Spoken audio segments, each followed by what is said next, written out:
Hello साथियों, कैसे हैं आप? उम्मीद करते हैं अच्छे होंगे, स्वस्थ होंगे और तंदुरुस्त होंगे।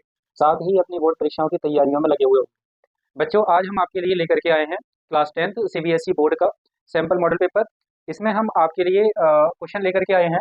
पहला आपका क्वेश्चन है। क्वेश्चन आपसे कह रहा है, let a and b be two positive integers such that a is equal to p to the power 3 and q की power 4 and b is equal to q की पावर 2 एंड सॉरी पी की power 2 and q की power 3, where P and Q are prime numbers if HCF of A and B is equal to P to the power m and Q to the power n, and LCM of A and B is equal to this, then find the value of P m plus n into R plus S।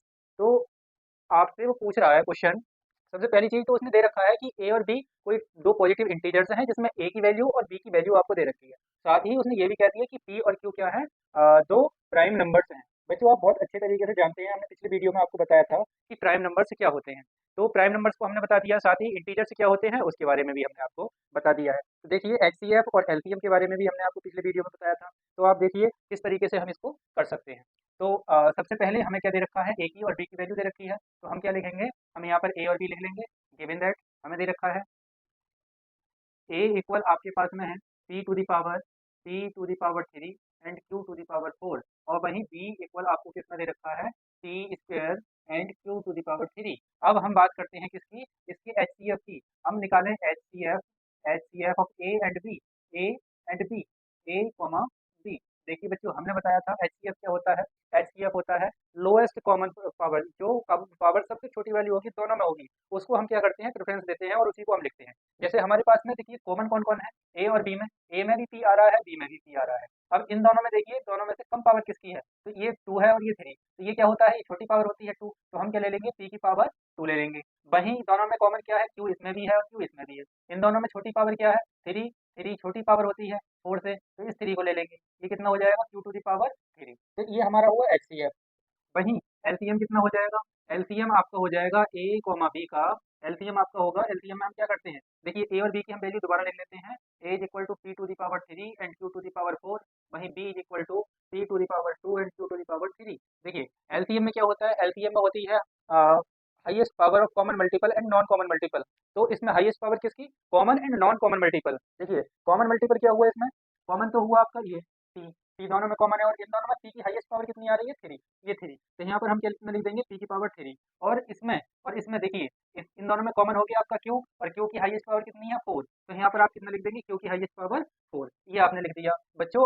तो हमारे according जैसा कि हमने find किया question से, हमारा HCF इतना आया और एलसीएम इतना आया। लेकिन क्वेश्चन क्या कह रहा है, क्वेश्चन कह रहा है कि इसका एचसीएफ जो है, इसका जो एचसीएफ है वो कितना दे रखा है, ये दे रखा है p to the power m, p to the power m and q to the power N.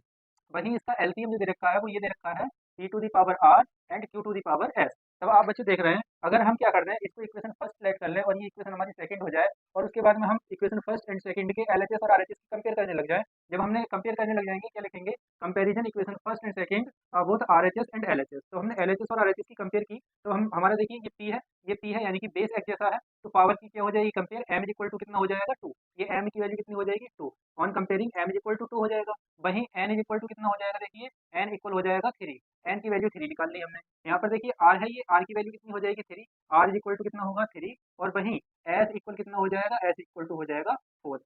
जैसा कि हमने क्वेश्चन में आपसे पूछा है, क्वेश्चन हमसे कह रहा है एम प्लस एन क्या होगा, डॉट आर प्लस एस क्या होगा, यानी कि इसकी वैल्यू क्या होगी। तो ये वैल्यू हम वहां पर रख देंगे। हमारे पास में क्वेश्चन में है m plus n into r plus s, ये क्या होना चाहिए। देखिए बच्चों, इसमें हमने क्या कर लिया, एम की वैल्यू कितनी थी हमारे पास में, 2। तो एम की जगह 2 लगा दिया, प्लस एन की वैल्यू 3, एन की जगह 3 लगा दिया, डॉट आर की वैल्यू कितनी है, 3। आर की जगह 3 लिख दिया और एस की जगह आपने कितना लिख दिया, 4 लिख दिया। देखिए तब आप देख रहे हैं 3 प्लस 2, 3 प्लस 2 कितना होता है, 5 इंटू 3 प्लस 4 कितना होता है, 7। ये 7 आ गया, और 7 की 5 से मल्टीप्लाई करेंगे, 7 5 जा कितना हो जाता है, 35। तो 35 क्या हुआ, हमारा आंसर हुआ। तो 35 ऑप्शन सी में दे रखा है, तो option C is the correct answer. तो ऑप्शन सी हमारा क्या था, करेक्ट आंसर था।